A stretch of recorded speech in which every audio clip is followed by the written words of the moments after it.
Ik praat Fries hoe ik het fucking wil. Dat heeft mij wel geholpen om gewoon Fries te praten zoals ik het wil. Maar af en toe een Nederlands woord ertussen terug. Of net. Als mensen mij maar gewoon kunnen verstaan, dan vind ik het wel goed. Ik studeer mbo verpleegkunde en ik loop op dit moment stage bij de thuiszorg. En ik werk nog als omloopassistent op de spoedeisende hulp van het MCL. Mensen helpen, dat zit gewoon in mij op de een of andere manier.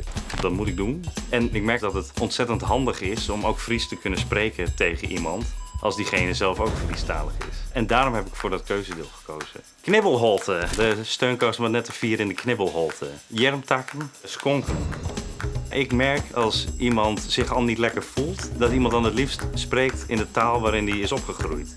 En ik merkte het al in de thuiszorg, als ik dan in het lezen, wat is er dan aan de hand? Ja, dan kreeg ik toch een minder eerlijk antwoord voor mijn gevoel dan als ik gewoon zei in het Fries, wat is er dan aan de hand?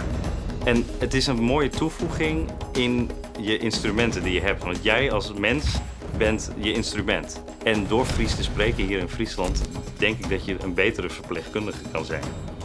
Ik ben Bram Adriaans, ik ben 29 jaar, ik studeer mbo verpleegkunde en ik heb gekozen voor het keuzedeel Fries.